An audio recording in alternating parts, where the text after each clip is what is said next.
Selamat pagi anak-anak Bapak sekalian.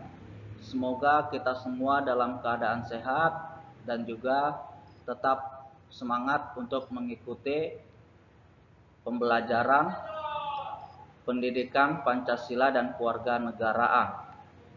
Untuk pertemuan pertama ini kita akan membahas materi di bab 1 mengenai perumusan dan penetapan Pancasila sebagai dasar negara.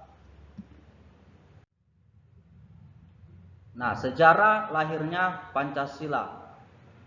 Anak-anak Bapak mungkin pernah mendengar yang namanya Pancasila dan juga pernah melihat yang namanya atau melihat gambar burung Garuda. Nah, jadi di bawah inilah merupakan gambar atau lambang burung Garuda ya, lambang Indonesia ya. Nah, sejarah lahirnya Pancasila diawali dengan pembentukan BPUPKI. Nah, apa itu BPUPKI?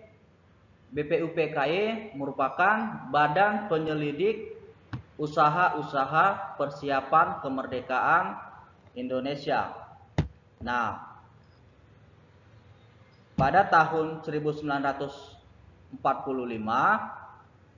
bangsa Indonesia sudah mengalami yang namanya sejarah panjang, di mana kita pernah mengalami yang namanya penderitaan. Seperti kita mulai dijajah, ya kan?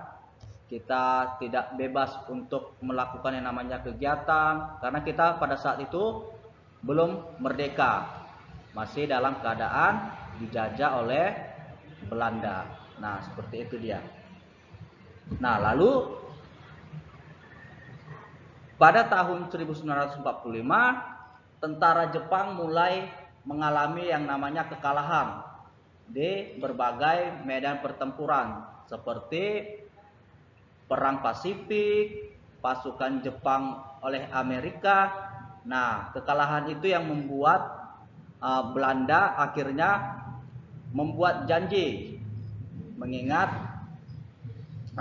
gejolak dan perlawanan rakyat Indonesia. Nah, janji Jepang itu merupakan untuk membentuk yang namanya BPUPKI atau disebut dengan Dokuritsu Junbi Kyosakai. Nah, BPUPKI atau disebut dengan Dokuritsu Junbi Kyosakai. Nah, karena BPUPKI dibuat oleh Jepang, maka namanya juga ada kejepang-jepangan ya nak ya. Nah, BPUPKI didirikan pada tanggal 1 Maret 1945, diresmikan pada tanggal 28 Mei 1945 dan diketuai oleh Dr. Rajiman Widyo-Diningrat. Nah, di gambar sudah Bapak buat merupakan pendiri atau ketua BPUPKI, yaitu Bapak Rajiman Widyo-Adiningrat. Nah, sidang pertama BPUPKI pada tanggal 29 Mei 1945 sampai 1 Juni 1945. Adapun agenda sidang yang dilakukan oleh mereka di dalam sidang pertama BPUPKI ada dua. Yang pertama membahas bentuk negara Indonesia dan yang kedua menyusun dasar negara Indonesia. Nah, jadi ada dua dia nak ya agenda sidang yang dilakukan di dalam BPUPKI. Nah, yang pertama tadi membahas bentuk negara Indonesia, yang kedua menyusun dasar negara Indonesia. Nah, adapun tokoh yang memberikan usulan tentang dasar negara sebagai berikut. Yang pertama ada Bapak Muhammad Yamin pada tanggal 29 Mei 1945, di mana beliau mengusulkan dasar negara itu yang pertama peri kebangsaan, yang kedua peri kemanusiaan, yang ketiga peri ketuhanan, yang keempat peri kerakyatan. Nah, Muhammad Yamin juga mengusulkan dalam bentuk tertulis, di mana yang pertama itu ketuhanan yang Maha Esa, yang kedua kebangsaan persatuan Indonesia, yang ketiga rasa kemanusiaan yang adil dan beradab, yang keempat kerakyatan yang dipimpin oleh hikmat kebijaksanaan dalam pemusyawaratan perwakilan, dan yang kelima keadilan sosial bagi seluruh rakyat Indonesia. Nah, itu merupakan usulan tertulis. Nah, sedangkan peri kebangsaan, peri kemanusiaan, peri ketuhanan, peri kerakyatan merupakan usulan yang lisan. Oke, paham ya?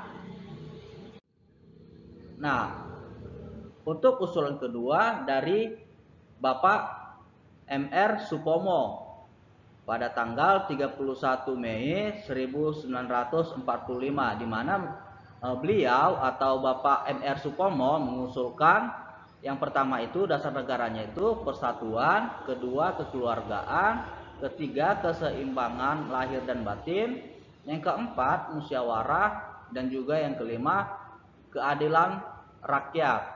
Nah, jadi beliau mengusulkan dasar negaranya dari kelima ini, nak ya. Nah, untuk yang ketiga ada Bapak Ir Soekarno pada tanggal 1 Juni 1945, di mana Bapak Ir Soekarno mengusulkan dasar negara itu merupakan yang pertama kebangsaan Indonesia, yang kedua internasionalisme atau peri kemanusiaan, yang ketiga mufakat atau demokrasi, yang kelima kesejahteraan sosial, yang kelima ketuhanan yang berkebudayaan. Oke, Bapak ulangi lagi ya. Yang pertama ada kebangsaan Indonesia, yang kedua internasionalisme atau peri kemanusiaan, yang ketiga mufakat atau demokrasi, yang keempat kesejahteraan sosial, dan yang kelima ada ketuhanan yang berkebudayaan. Nah, jadi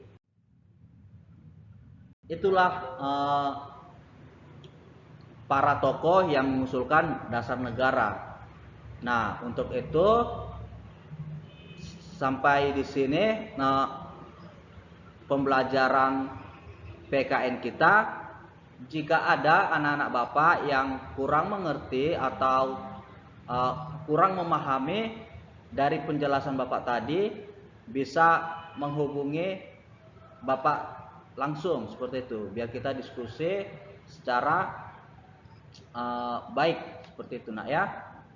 Nah, sampai di sini pertemuan kita. Selamat pagi, tetap jaga kesehatan, salam sehat.